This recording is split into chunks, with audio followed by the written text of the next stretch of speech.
All right, Shabbat Shalom. First and foremost, I'm going to start off this lesson by giving all praises and honor and glory to Yahweh, Bahashem, Yahweh Shai, Bahashem, Rakakadash. Double honor to the apostles, bishops, and elders of Great Millstone Rule Well, and have taught me this word in truth and sincerity. All right, and peace and mercy to the whole full elect. Shout out to the 124,000. All right. That's teaching this word in truth and sincerity across the full course of the earth, okay? As well as the speckled birds out there that are the hopeful elect. Peace and mercy to you in the household. So, in today's class is going to be another edition of Doomsday Prophecies. And the title I have here, given to me by the Holy Spirit, here is Many Will Be Fooled by This Devil. Okay? Shabbat Shalom. Shalom. Yabashim. Yeah, you're good. We're live. All right. But yeah, like I was saying, the title here, Many Will Be Fooled by This Devil. Right? And obviously the devil that I'm referring to is Esau Edom. Okay? The biblical nationality, all right, of the self-proclaimed white man or Caucasian. All right. Now, not every person that looks like a so-called white man is a biblical Edomite. All right. You have our people mixed up in the race of Esau and all the other heathens. All right. Scattered throughout the four corners of the earth. So now I got a series of clips that I want to play concerning this topic. Okay, going into what this devil is up to. Actually, before I get this, I want to actually bring out this precept real quick because, it's all about, is it 2-11? Yeah. It's all about being aware of the deception of this devil, okay? Of these devils. Because that's their blessing. Their blessing is both the sword and their tongue, their speech. Okay. And the top ruling elites of these of the Edomites, okay, have been able to tap into the left-hand side, all right, receive power from demons or spirits on the left-hand side, Satan himself, okay, just like we receive strength and power from Yahweh Shai. These top ruling elites have been able to receive power from Satan to rule.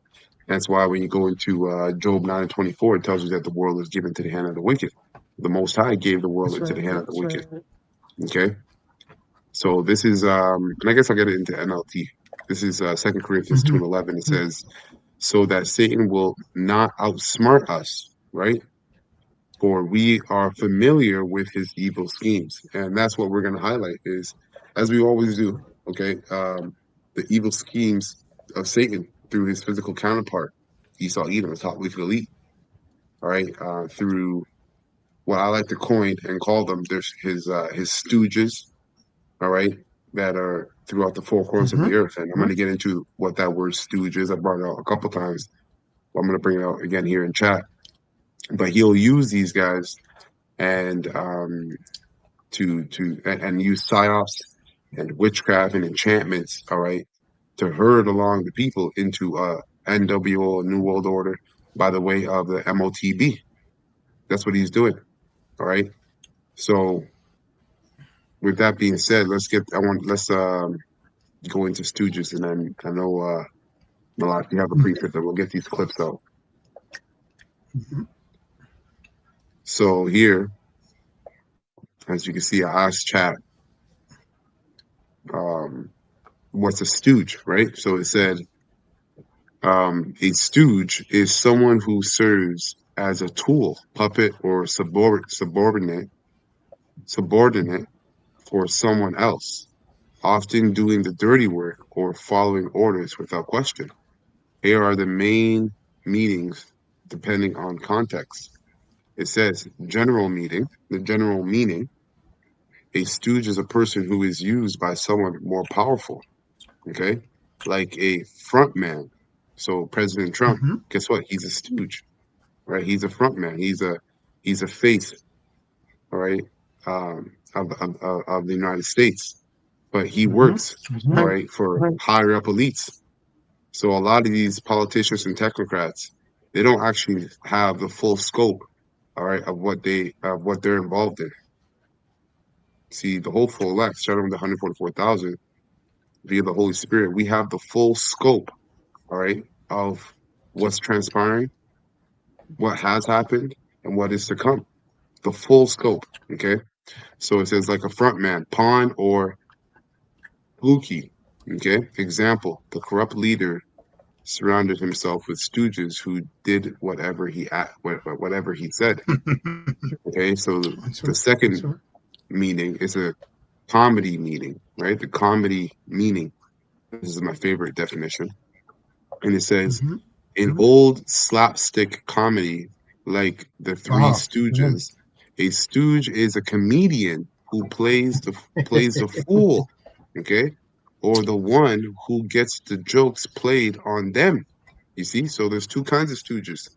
All right, so these guys, all right, that work for the top wicked elite, they are also stooges. But those of you, all right, and I'm talking to 2/3 of Israel, all right, those of you, all right, that will be beguiled by the wicked schemes of these devils, all right, you are also stooges because a stooge is an assistant to a comedian, okay?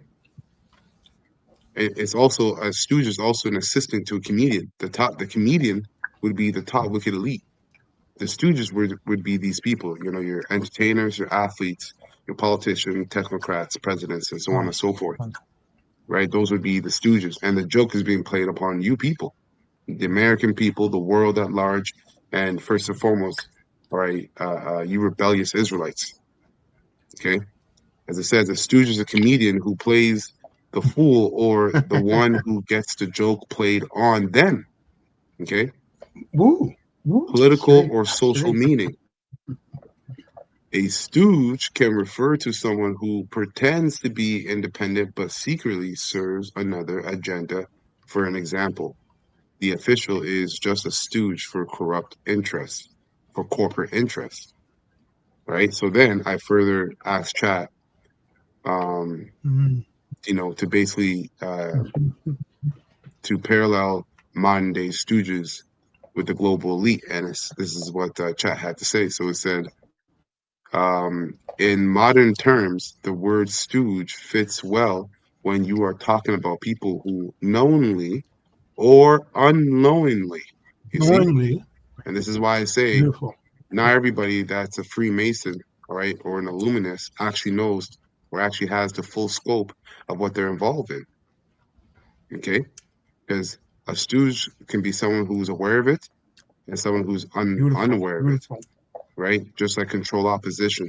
You have people who are control opposition. It just means they're being controlled. Sometimes they're aware that they're being controlled and they are Told. a Told. willing stooge, right? And then other times they're not aware that they're being controlled for Luciferian purposes, all right, at the highest order. And they're unwillingly being opposition. They're unknowingly, sorry, being opposition, but they're still being controlled. So it goes either way. So it says knowingly or unknowingly serve the interests of higher powers, especially those who control money, policy, or media influence. Here's how the idea often plays out. Celebrities and entertainers can act as stooges when they promote certain world views, okay? Mm-hmm. Trends or messages that keep people distracted. And what we're seeing, what we're going to get into in these clips that I got, is you're going to see these devils portray a narrative of an attack on Christianity, which we like to call plantation Mm-hmm. Christianity. Okay, that's the Christianity of today is plantation Christianity, and really, when you go a little bit deeper, it's really just Luciferianism. Right? They're actually worshiping Satan. You Christians, you wacky That's tacky right. Christians, are actually worshiping Satan. You just Whether don't you know know or that. not. Whether you know Okay, or not. whether you know it or not, right? Exactly, right? So continue on, it says trends, or yeah, what I was going to say Beautiful. is that Beautiful. you've seen that Esau is playing a narrative that is an attack on Christianity. The true Christians are really the followers of Yahweh Shai. Okay, so it says, um, Messages that keep people distracted, complacent, or morally dulled, steering attention away from truth or justice. Technocrats and scientists can be stooges when they push technology or data policies that ultimately strengthens surveillance control or dependence on global systems. Politicians and economists can be stooges when they serve corporate or banking elites instead of people they claim to represent, instead of the people they claim to represent. So to conclude the matter, okay? So to conclude the matter, it says, so yes, in that sense, many of the powerful and famous today function like modern stooges of the global elite, echoing the same patterns we see throughout history.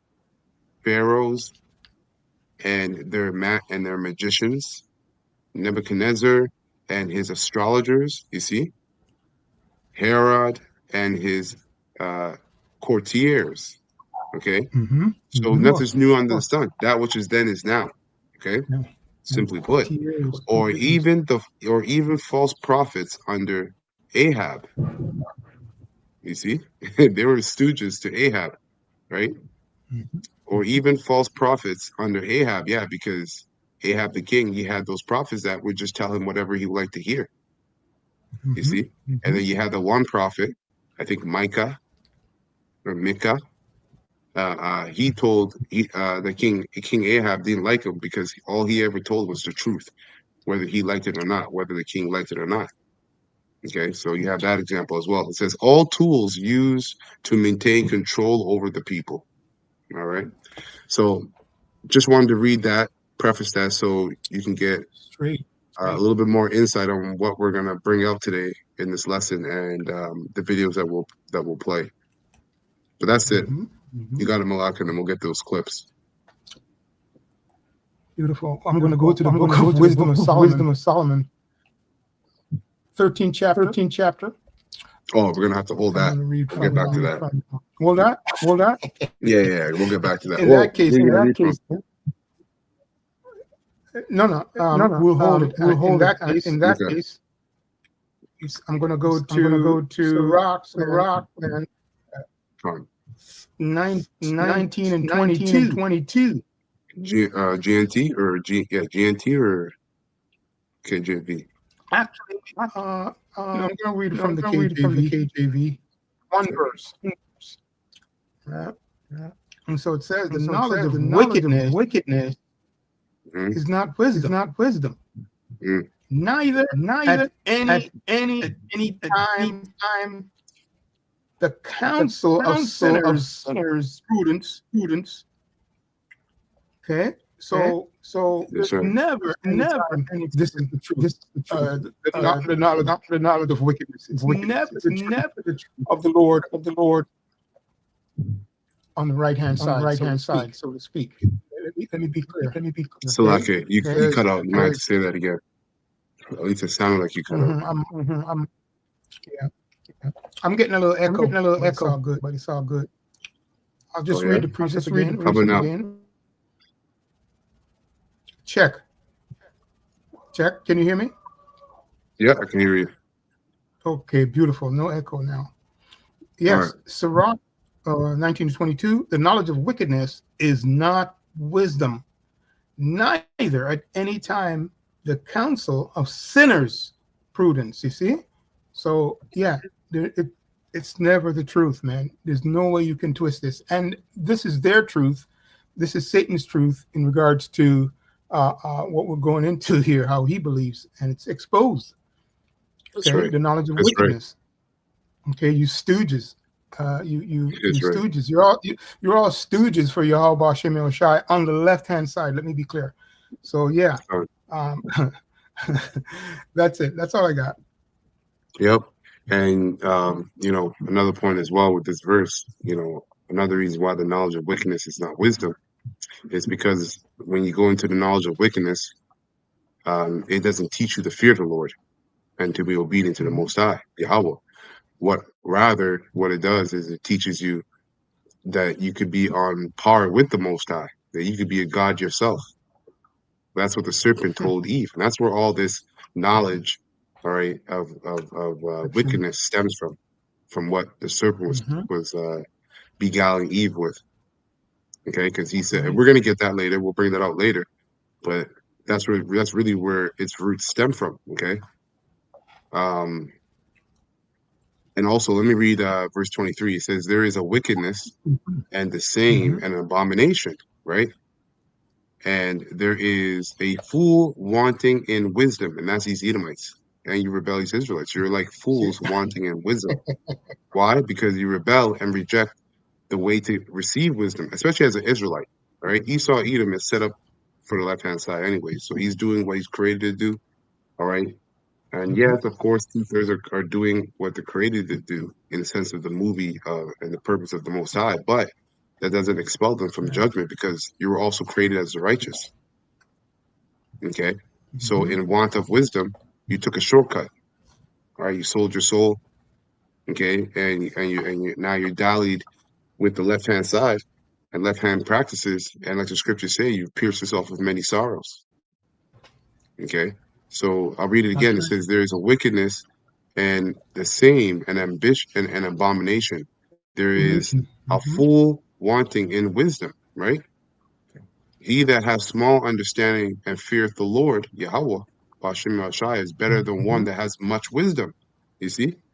And this is why the elect, all right, starting with 144,000, are the last thing that people are considering, all right, to be the sons of God, all right, the ones with the truth, because we're you see, the whole elect, they boast their faith, or they boast their wisdom and understanding in fearing the Lord. Where this world that we're in, this present rulership, it's about rebelling against the Lord. It's about fearing no God, right? It's about doing whatever you do as thou wilt, right? So it says, "It's better the one that hath much wisdom." I'll read it again. "He that has small understanding and feareth Yahweh, but Hashem Yahshua, is better than one that has much wisdom and transgresses the law of the Most High." Yeah, that's right. You know, that's a lot of you Israelites, you Jakes that know that you're Israelites. Okay, you reject the simplicity in Yahweh Shai, all right, which is also the simplicity of wisdom, which is obedience. Right, and you went about trying to establish your own way of righteousness. Okay, and that's gonna lead you and everybody else that follows you, all right, into destruction. So, okay, now let's go to the first clip here, and all these clips are from Jason A. All right, as you see here, it says Russell Brand just warned America, and I'm gonna get a series of these clips, 1 minute long, just to hit the point. And so fair use, fair use, fair use. None of the channels on this panel are using any of these videos, all right, for monetization, or are we making money at all from these videos? We're just sharing these videos for educational purposes only, all right? So fair use, fair use, fair use. Oh, shoot. Let me know if you can hear the audio, okay? Fine.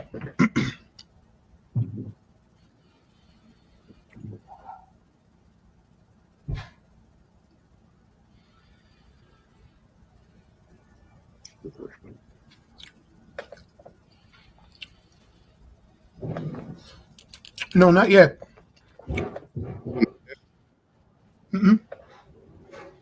No volume. Oh. This.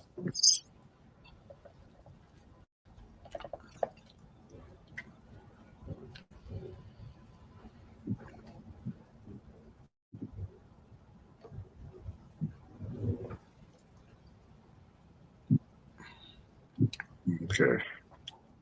Let's try this again. Yeah, what would you say to pastors who are scared to like speak out, who are trying to walk the line because they don't want to offend either side. There's a revival happening. This isn't the time to be frightened. This is the time to no longer deny his holiness and his greatness. That not only is Jesus Christ real, the devil is real. And the devil has his hands on the levers of power. And we must be mindful of that. Technology changes the world real fast. There is an attempt to assert centralization when it's clear that decentralization is possible. Maximum sovereignty for the individual. We are made in his likeness. The human face is his hallmark and his signature. We must honor and revere and love one another, but we must refute and repudiate evil wherever we find it, and the culture is steeped in it. Be bold from the pulpit. Be bold among your congregation. That's what I'd say to the pulpits, to the pastors, even though in this instance it is hypothetical. I really got into it for a minute. But I tried to warn you, Pope Leo is cut from the same cloth. At a time when Christians are being persecuted and slaughtered from Africa to Asia to the Middle East, Pope Leo is blessing a block of ice in the name of climate justice. This is why I love the word stooge, because this is a big joke. That's right. That's right. This is one big ass joke, man. Like It's pure entertainment. Pure, yep. The world is in all the wrong way. In all the wrong ways. Go ahead. Yeah, kind. Right? And all these people are watching this, enchanted by this. Like, this man has his hands on a block of ice, talking about blessing it for climate change. How many years are we watching this?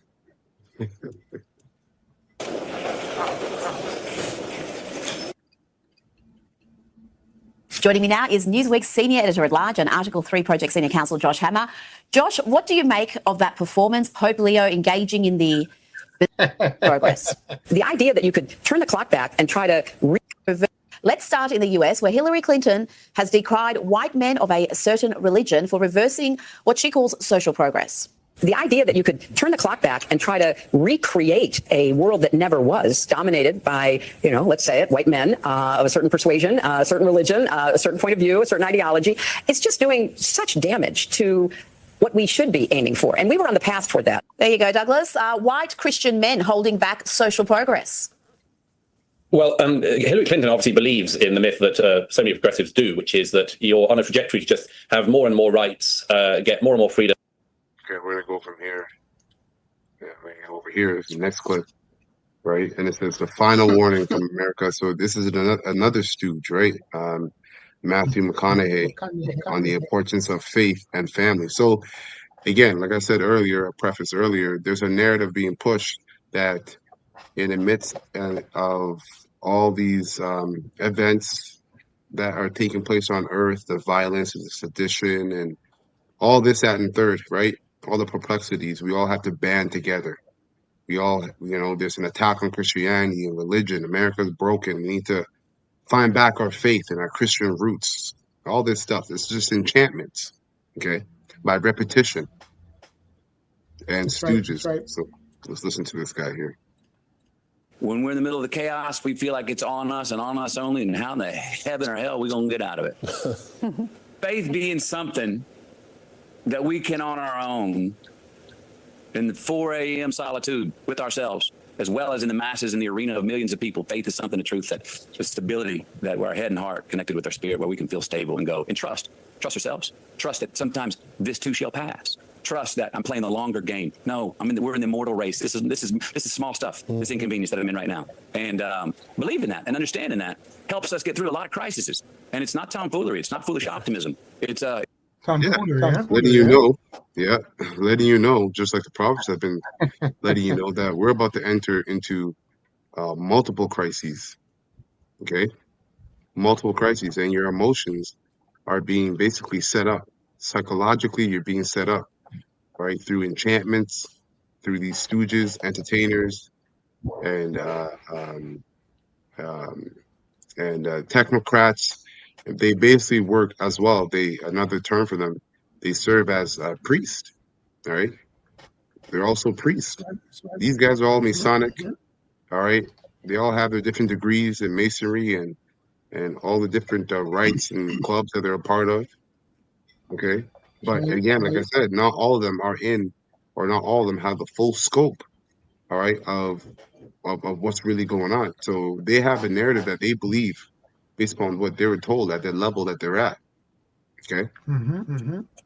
Straight. It's real.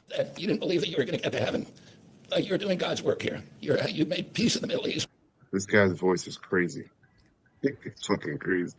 Which is beyond anybody's imagination.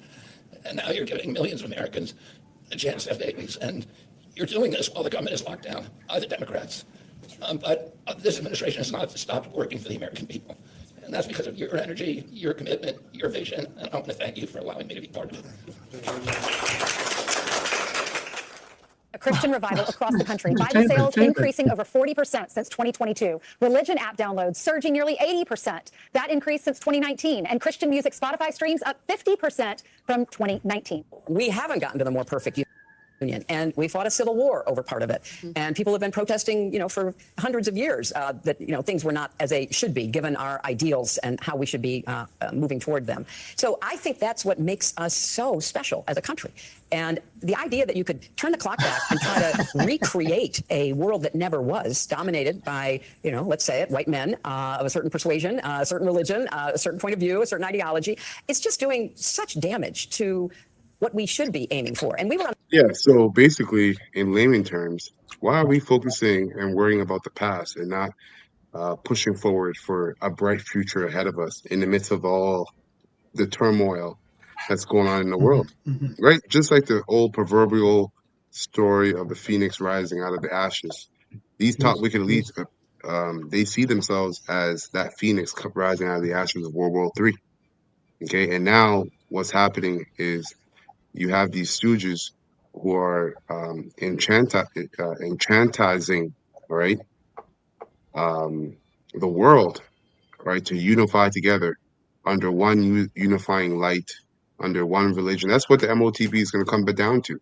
It's going to unify everything, because now, real quick, let's get that, because that which is then is now. Okay, what you have to do is look at the scriptures and be able to see present day from prophecy and from history. That's right. That's right.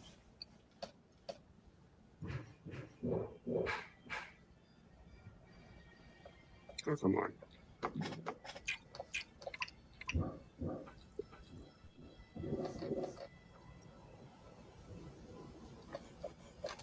So this is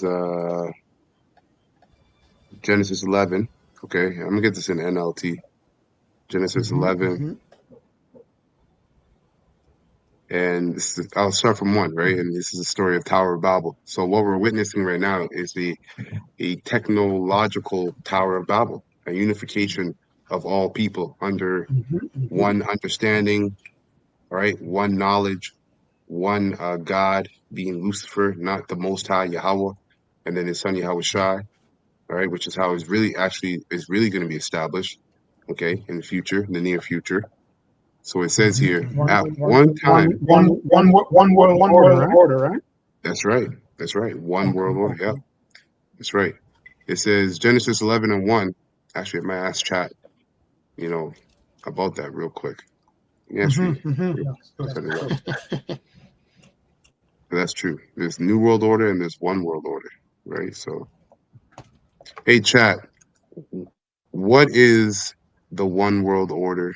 Is it a unification of religion, science, and knowledge into one? And how is that playing out today and being forwarded through technocrats and scientists, behaviorists of the sort?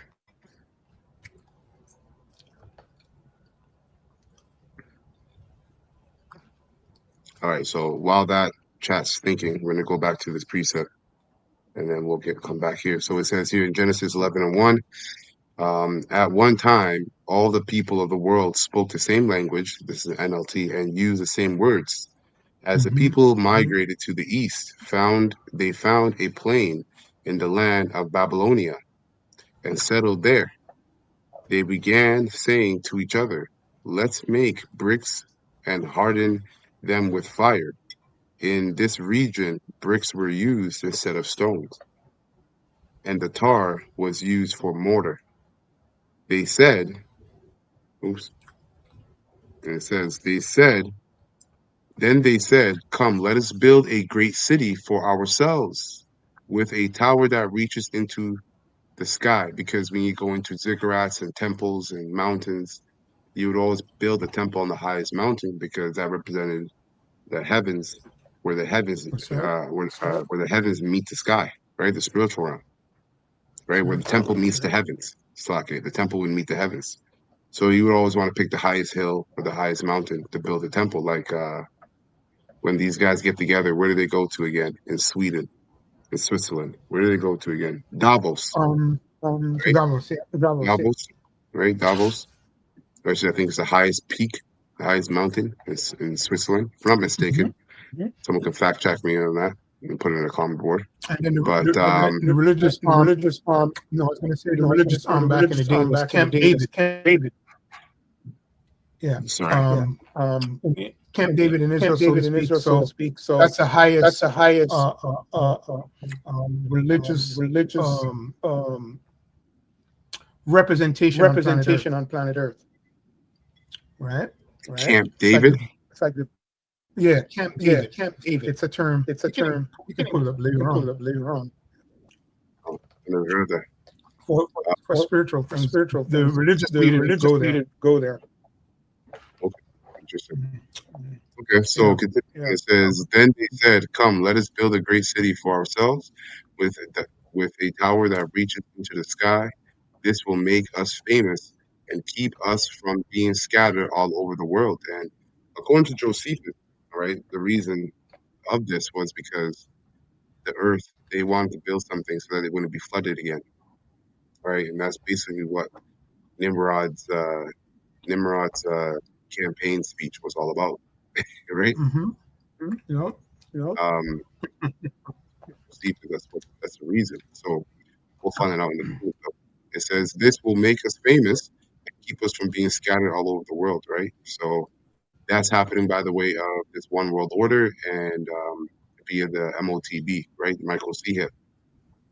So let's go back. That's it on that. Let's just go to chat here and bring out and read what it had to say. So it says what one world order actually means. It says the term one world order or new world order, okay, so they're interchangeable, refers to a centralized global system of governance, political, economic, and ideological designed to unify nations, beliefs, and behaviors under a single coordinated authority. Yeah, Satan. Okay. Basically, what's coming back into the earth is the serpent's philosophy. Serpent knowledge. Yep. Yeah, serpent knowledge or worshiping of the serpent. Yeah. Luciferianism, right? That's really what it is, Luciferianism. So it says it's the culmination of globalization framed as peace and unity, but often driven by control mechanisms disguised as progress. Okay? In essence, it's about global governance, political unification, global economy, digital currency, controlled trade, global ideology, shared belief systems, or universal ethics. So, and this brings into thought Project Bluebeam, okay? Because Jake had a dream recently this week about how everybody had a chip and they were all seeing one thing. He was being shot at, right? And no one was responding to him being shot at. Usually people will scatter if a gun's being shot. But in his dream, everybody that had the chip wasn't even noticed of him being shot by turrets, right? So they had the chip. They had a hologram. They were seeing an augmented reality. They weren't present. So that brings into thought Project Bluebeam. People hearing and seeing what they think is the second coming of Yahweh Shai. We know that's going to happen, right? Project Bluebeam. But those of us that have the hopeful elect, we have the I self, and we won't partake in the hopeful elect won't partake into the MOTB in this one world order. It says the philosophical backbone of one world order isn't necessarily religious. It's syncretic, blending many Yeah, syncretic. Syncretic. Syncretic. Yeah, like syncrecy. Syncrecy. How's that word go? That word. It says it's syncretic, blending many beliefs, aiming to fuse religion, science, and knowledge into one universal framework of truth.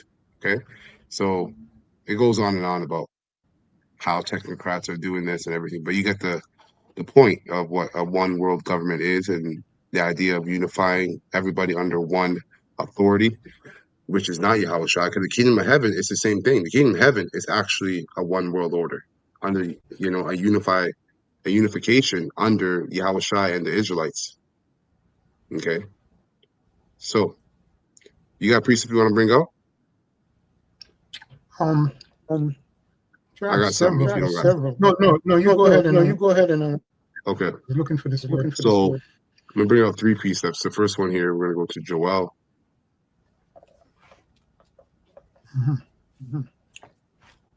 Joel 2, because at the same time, just like the elder Yeshawamba always coins these guys as the third witness, right? Yeah, because the Most High said, right? Yahushua said, or the law, right? Under the law, you have to have 2 or 3 witnesses, right? So the first witness, the first 2 witnesses are the Southern Kingdom and Northern Kingdom, the elect among them, starting with the 144. Then you got the third witness via these Edomites, right? That are telling on themselves. So anyways, this is Joel 2:28. It says, and it shall come to pass, okay? It shall come to pass afterward that I will pour out my spirit upon all flesh, and your sons and your daughters shall prophesy, right? Which means they would have dreams, okay? As a lot of Israelites are having dreams of prophecy, right? The destruction, the MOTD, famine, Jacob's trouble, and so much more.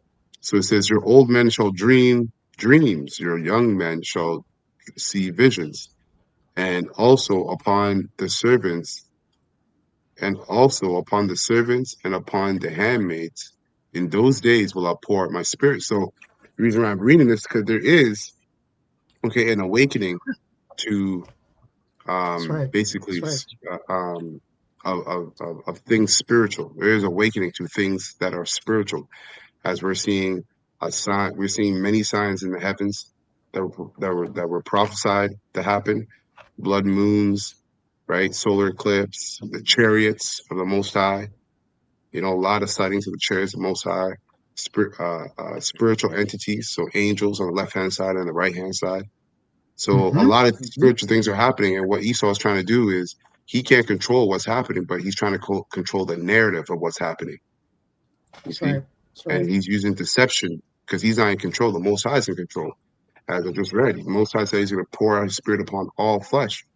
So there is going to be a grand awakening of spirituality, but will everybody have the full scope of that grand awakening? No, only the whole elect will. Okay. So again, Esau's trying to control the narrative, right, of what's happening, but he can't control what's happening. Continuing on, it says, verse 30, and I will show wonders in heavens and in earth, blood and fire and pillars of smoke, right? That's going into the missiles, right? That's going to be a wonder, all right, on the earth. It's because that's never happened before. World war, by the way of hypersonic missiles, thermonuclear missiles, has never happened before. So that's going to be a wonder in the earth, okay? And it says, the sun shall be turned into darkness and the moon into blood before the great and terrible day of the Lord Yahweh will come. You see? Right? And it says, and it shall come to pass that whosoever shall call upon the name of the Lord Yahweh shall be delivered. Right? So it says, whosoever shall call upon the name of the Lord Yahweh shall be delivered. For in Mount Zion, right, which is the government of the nation of Israel, the 144 and the rest of the elect, really the 144, that's the governing body, the prophets. And in Jerusalem shall be deliverance. And Jerusalem is a code word for, again, the elect, starting with the 144, right? Yerushalayim, teaching of peace, shall be deliverance, as the Lord Yahweh has said. And in the remnant, whom the Lord Yahweh shall call. So that deliverance in those whosoever shall call upon the name of the Lord is talking about the elect. Okay? If you understand. So let's go from here and we'll go into wisdom, right? Because I talked about how the Lord has poured out his spirit upon all flesh. Mm-hmm. And I'm bringing out, and the spirit constantly has me going into the full scope of things. Because with illumination, right, it's just that. Knowledge illuminates. So as you gain more experience and spend more time in knowledge, right, you become more illuminated in that knowledge. So before you go, can I read this for you? Yeah, Con, go ahead. Daniel 12 and 10. 12 and 10. You brought up the time of enlightenment. And Joel, right? You read the precept. It's powerful. Right? So Yep. simply put, Daniel 12 and 10 says many shall be purified and made white. Speaking of the Lord's elect. Fine. And tried. But the wicked, as we read at one of those opening precepts there, okay, it says shall do wickedly. Mm-hmm. So they're enlightened. All right. They're going to be enlightened. To continue being wicked. Fine. So none of the wicked shall understand. Okay, but the wise shall understand. Exactly. Yeah, so See, that's the full scope of things. So none of the wicked shall understand. So even though there's a great awakening, all right, what's the, you know, that doesn't mean that, you know, the full truth, all right, that the Lord is looking to save everybody. So that's the narrative that's being pushed. that's right? That's within this great awakening is that everybody's waking up to things spiritual, and they're pointing that narrative. They're pointing that to the narrative of the Lord is coming to save everybody. No, as you know, as it says here in Daniel 12 and 10, at the end of it, and none of the wicked shall understand. Guess who are the wicked? It starts with Esau, Edom, but it also includes the heathens, 2/3 of Israel. Okay, that's right. But the wise shall understand. Yeah, that's beautiful. Right. That ties into one more precept. Just to, because you said something there. Break down. Psalms 10 and 15. It says, break the arm of the wicked. So yes, the Lord is not coming back to save everybody. Right? This is what we're doing. Break the arm of the wicked. And the evil man seek out his wickedness till thou find none. Yeah. So that's their reward. Wicked. That's right. That's it, brother. That's right. So this is Wisdom of Solomon in the GNT in chapter 1, verse 7 and 8. It reads, or you know what? Let me get this in the King James first. Okay.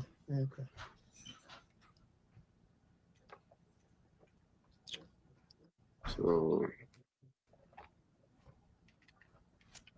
all right. So Wisdom of Solomon, chapter 1, verses 7 to 8. It says here, "For the Spirit of the Lord filleth the world, right?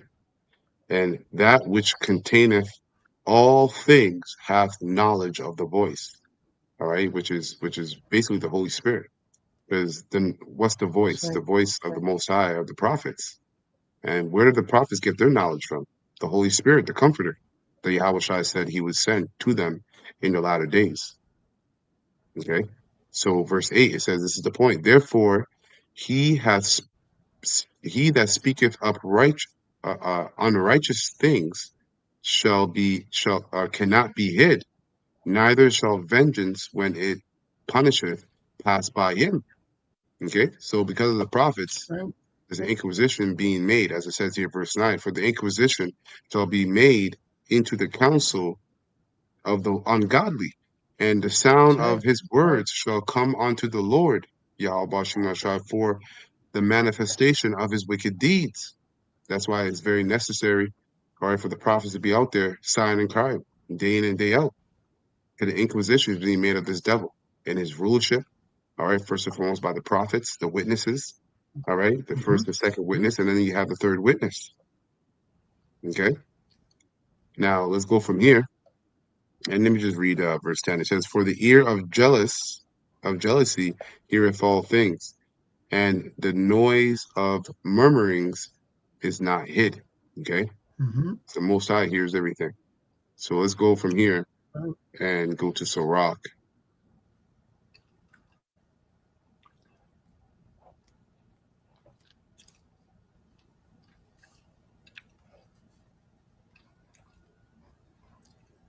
This is Sirach chapter 1 and verses 8 to 9. And I'll also read this in the GNT after. So going into the full scope of things, right? The elect having the full scope of things. It says, there is one wise and greatly to be feared, the Lord Yahweh, Ba'ashim el-Shai, sitting upon his throne, right? The Lord Yahweh sitting upon his throne. And it says, verse 9, he created her being wisdom, and saw her and numbered her, right? And poured her out upon all his works. All right. So when we go into the GNT,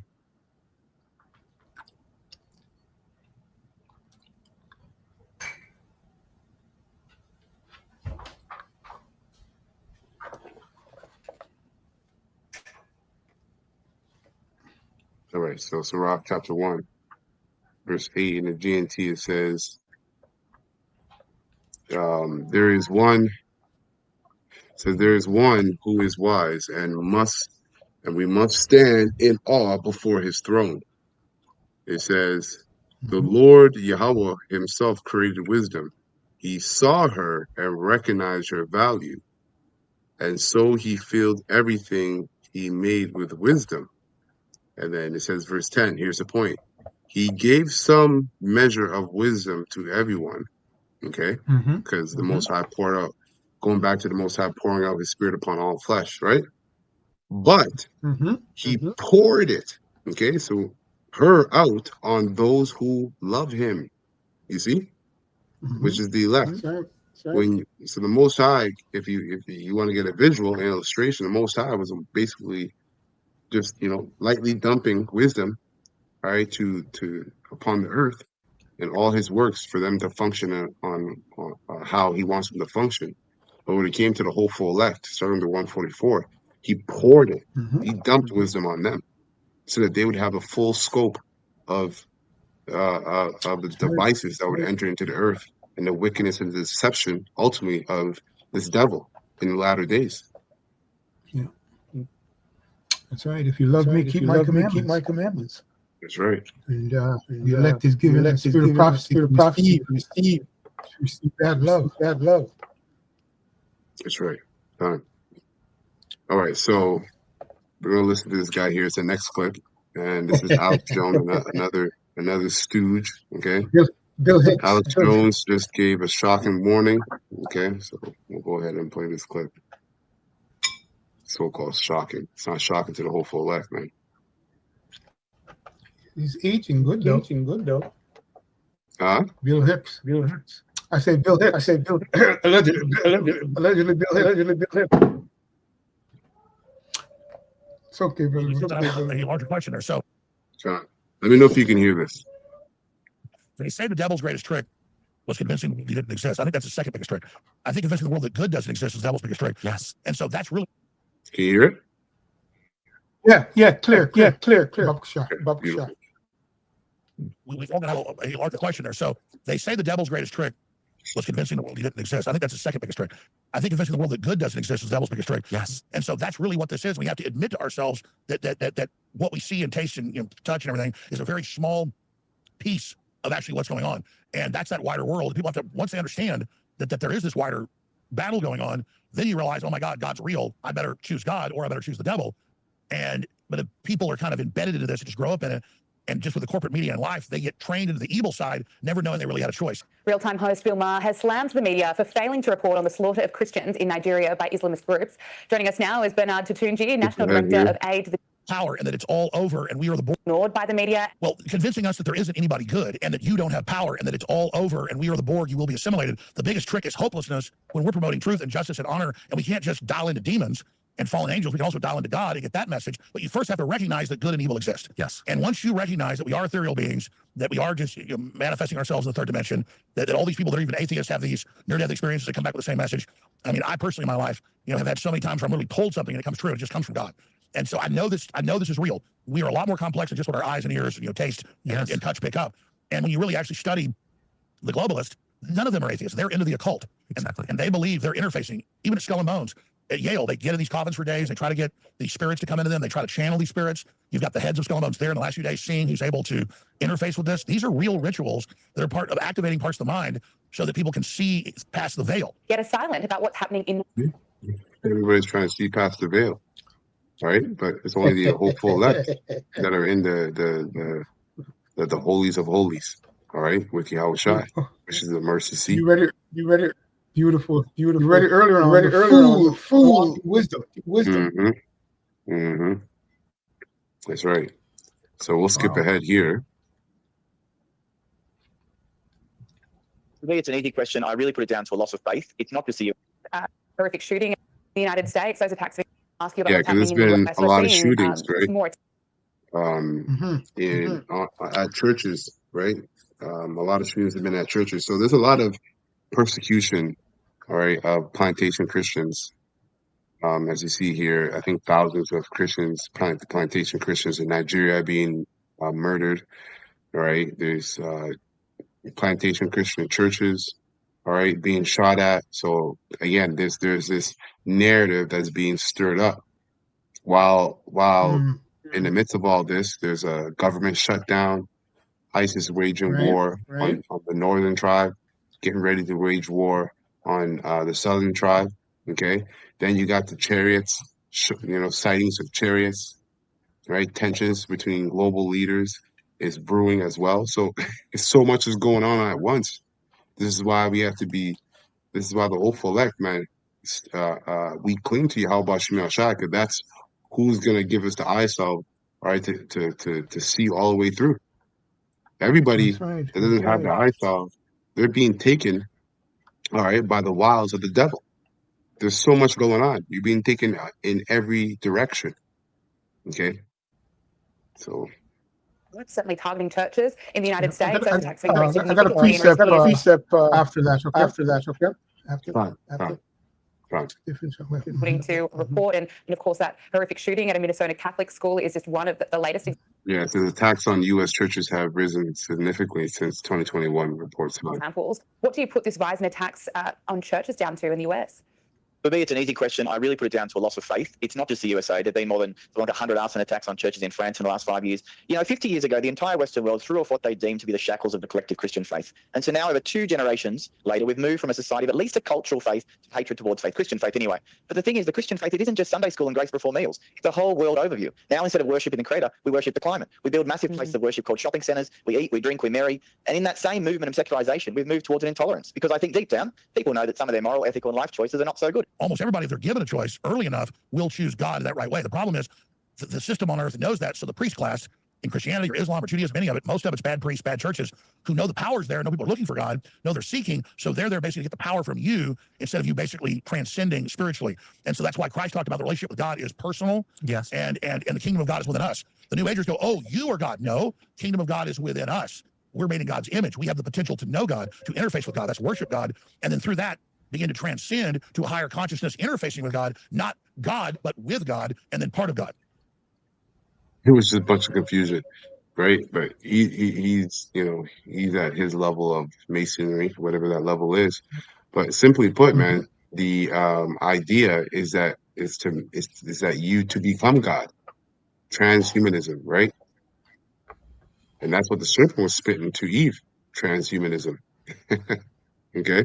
And the same That's right. idea That's right. is being pushed by the physical counterpart of the spiritual demon Satan. It's transcending, right, the human body. But that transhumanism is objective. But transcending this terrestrial plane, all right, that's for the hopeful elect. That's for the nation of Israel. Those are the true sons of God, starting with the 144. That's why they're going to receive extraterrestrial bodies in the kingdom of heaven. That's right. what Esau's trying to do via left-hand side witchcraft and divination through the spiritual demon Satan. And he's gotten all his stooges to beguile the world into doing the same thing without knowing they're doing it, or whether they know or don't know. Okay, so just a little bit more. So the gift is to see good.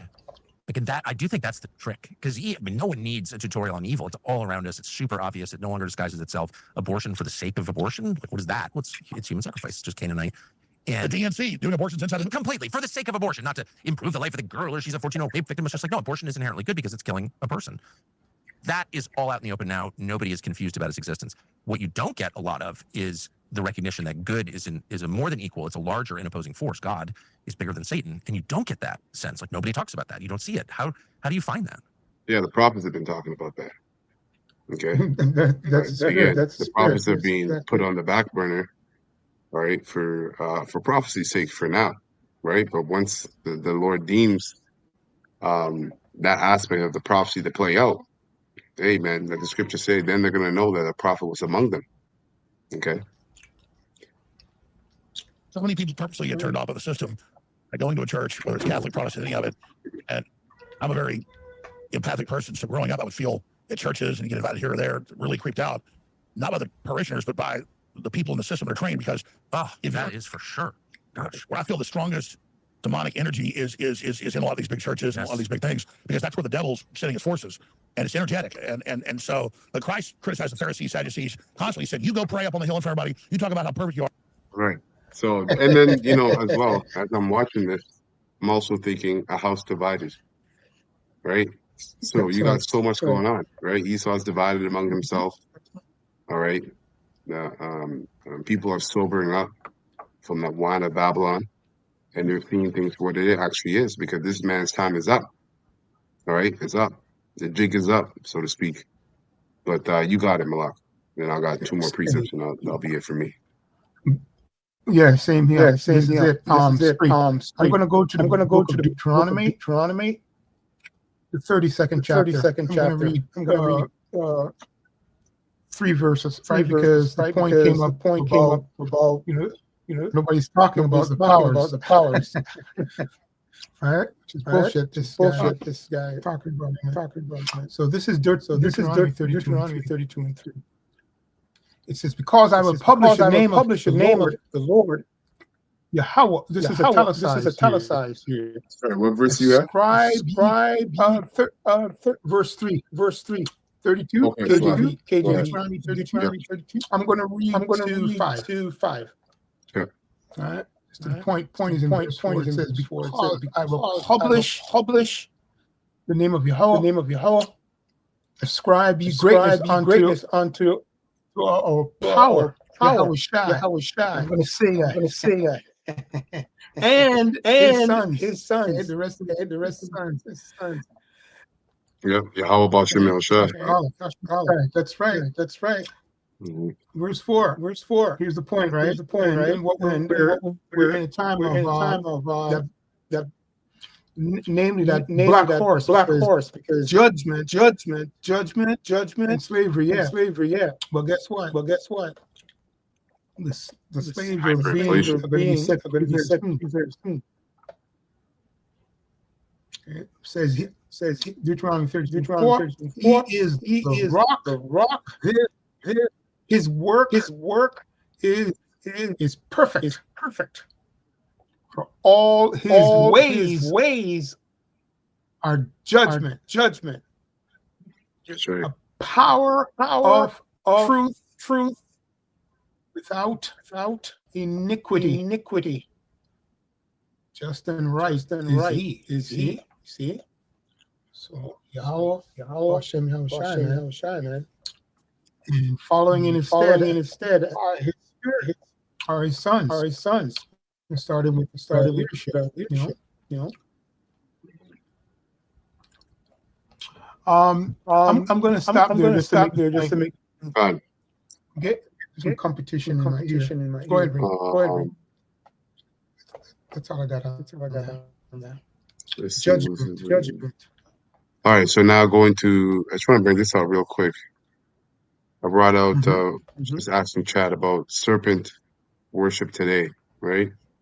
Yeah. And so it says here, what is serpent worship? Serpent worship, or ophiolatry.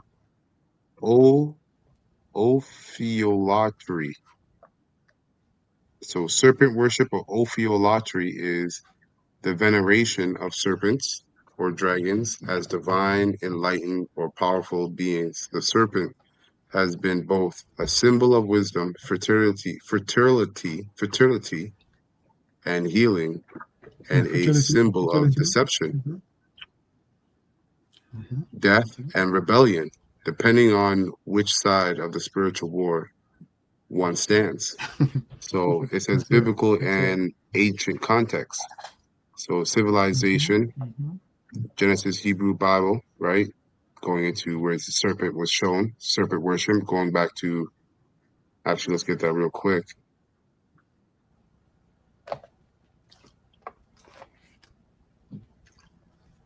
That was Genesis 3, and I'll start at 1. It says, now the serpent was more subtle than any beast of the field which the Lord Yahweh power made.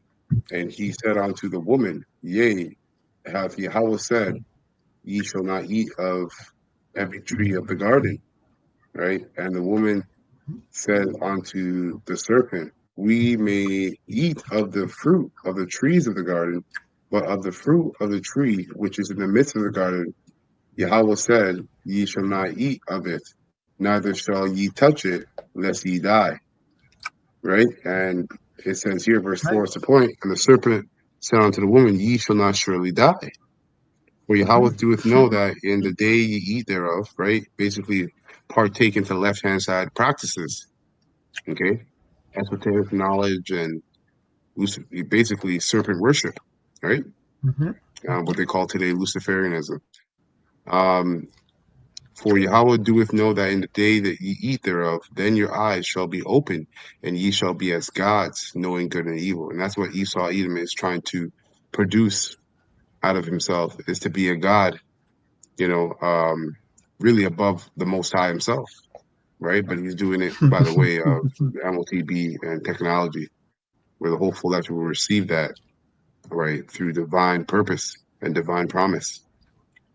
It says here, in Egypt, Cobra Uranus equals symbol of divine kingship.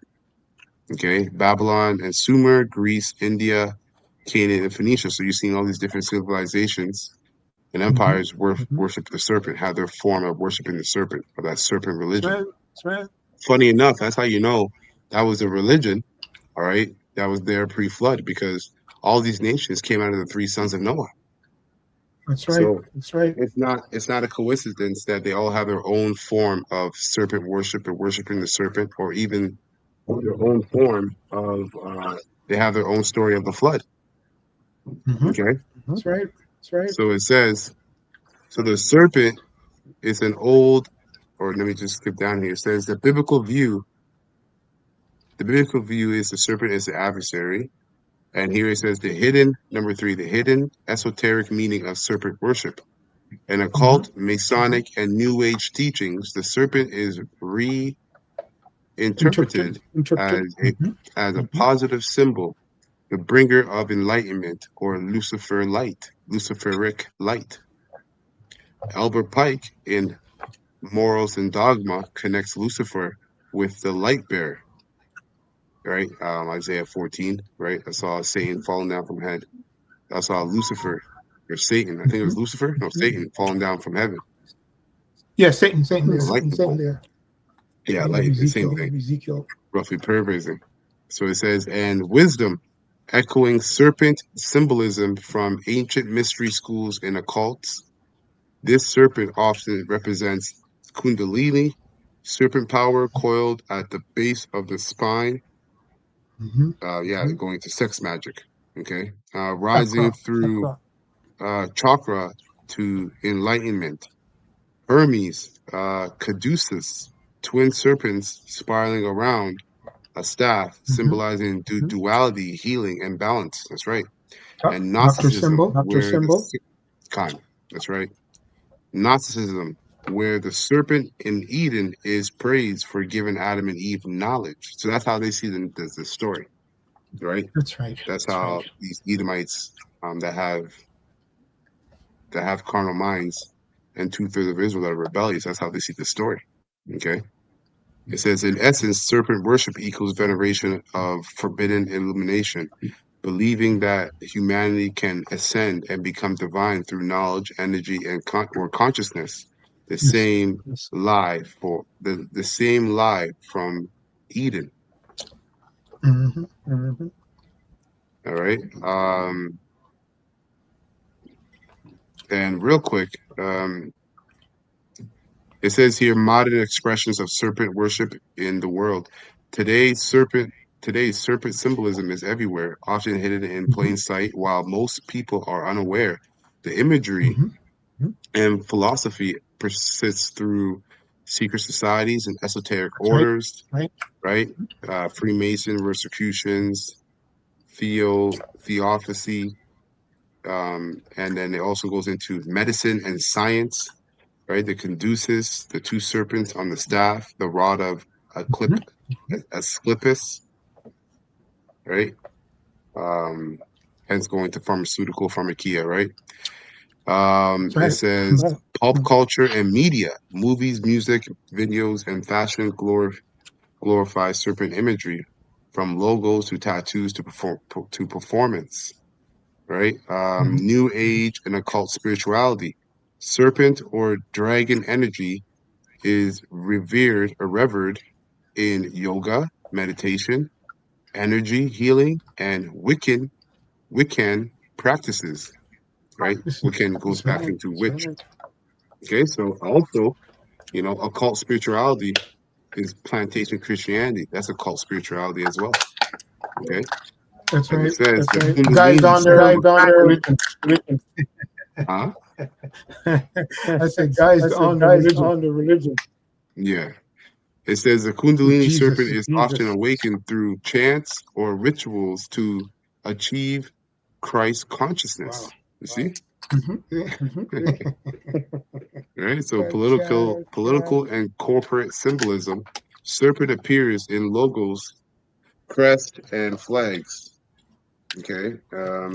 Medical institutions, pharma companies. Symbolically, this can represent power, control, or hidden wisdom guiding the elite. Okay, so it goes on, and wow. Well, I gotta get this. Hurt my teeth. I gotta get this. This is U.S. versus serpent worship in us versus serpent worship in modern America. It says in America, serpent worship doesn't always look like literal temples. Is ideological and symbolic. Modern manifestation of symbol worship or serpent worship. It says Luciferian light ideology, humanism, transhumanism, and occult revival movements all teach that man can become godlike through technology or consciousness. You see? That's what the technocrats are there for. They promise you godlike consciousness and state, all right, through their technology, through the Most High's chip. That's really the Most High's chip. All right. It says entertainment. It says entertainment industry. Serpent motifs and Luciferian themes dominate self-defecation. Damn. Forbidden knowledge, light versus dark inversion. That's right. New Age religion, yoga, energy, awakening, chakra practices directly invoke serpent imagery. Medical and academic symbolism, the caduceus and serpent emblems serve as secular sacred icons secular sacred icons of enlightenment through science. Elite symbolism, it says in high level occult circles, theosophy, Masonic esoteric fraternities, the serpent symbolism symbolizes wisdom, immortality, and the ascent of man. Okay, remember Yahushua was also called the serpent. So, there's a left and a right. That's really what it boils down to. There's a left and a right. And what we're witnessing is a story between the left and the right. Okay, Jacob versus Esau. And what's pronounced through prophecy is that Jacob will win. Okay, Esau's the end of the world, and Jacob is the beginning of it that followeth after. Roughly paraphrasing. That's right. All right, so my last precept here is going to be actually the precept that you were going to bring out, Malak, in Wisdom of Solomon 13. The top part. Yeah, I'm actually going to read down to. I'm going to read down to 11. Actually, Beautiful. That's right. The whole thing is pretty good, but Yeah. So Wisdom of Solomon 13 and 1, it reads. It says here, anyone who does not know Yahweh Bashem Yashai is simply foolish. Such people look at the good things around them and still fail to see the living power, Yahweh Bashem Yashai. They have studied the things he made, right? But they have not recognized the one who made them, right? This is where this esoteric knowledge is from, okay? Instead, they suppose that the gods who rule the world are fire, wind, or storm, or the circling stars, or rushing water, or heavenly bodies. People were so delighted with the beauty of these things that they thought that they must be gods, but they should have realized that these things have a master, and that he is much greater than all of them, for he is the creator of beauty, and he created them. Since people are amazed at the power of these things and how they behave, they ought to learn from them that their maker is far more powerful. Exactly. That's right. Okay. That's right. And it says, when we realize the vast beauty of creation as we are learning about the creator at the same time, but maybe we are too harsh with these people after all. They may have really wanted to find Yahweh, Bashem Yashai, but couldn't. Yeah, because the Most High didn't reveal himself unto them. Okay? Simply put. As the scriptures say, my people have the zeal of knowledge. They have the zeal of the Most High, but not according to knowledge. Okay? Yeah. Surrounded by Yahweh's work, they keep on looking at them until they are finally convinced that because the things they see are so beautiful, they must be gods. But still, these people are really have no excuse. If they had enough intelligence to speculate about the nature of the universe, why did they never find the Lord Yahweh of all things? But the most miserable people of all are those who rest their hopes on lifeless things like Esau Edom and his technology, who worship things that have been made by human hands, idols, images of animals, artistically made from gold and silver, or some useless stone carved by someone years ago. You see, That's right. and that's the folly of the world today. Okay, Vanity of vanities. folly of the world today. Matter of fact, I got to get this as the last precept. Salake. Good. Bring it out. Because I had mentioned that that's the folly of this world, and the folly of the world entirely has always been idol worshiping. So Wisdom of Solomon 14 and 8 is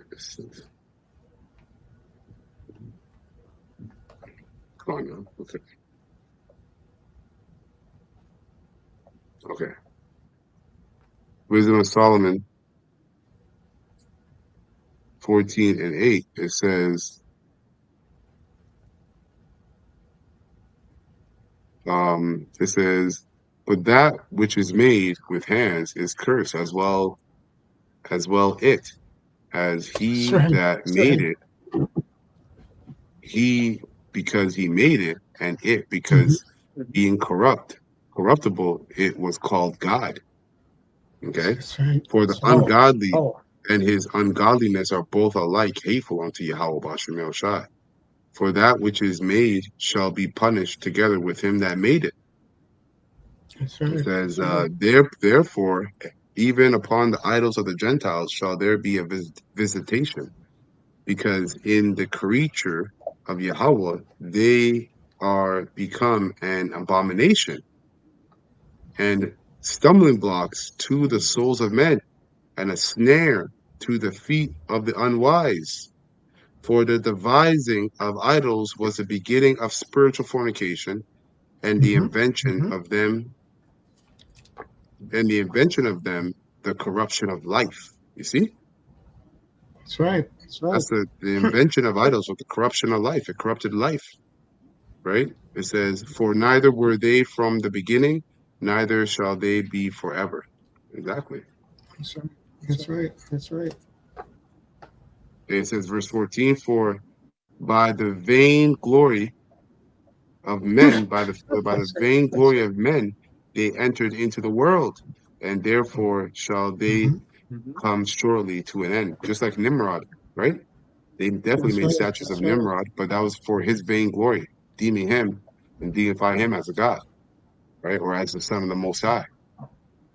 Is that the understanding or doctrine, if you will, of the Son of the Most High coming back to restore the order of the sons of God back to that perfection, that perfect order?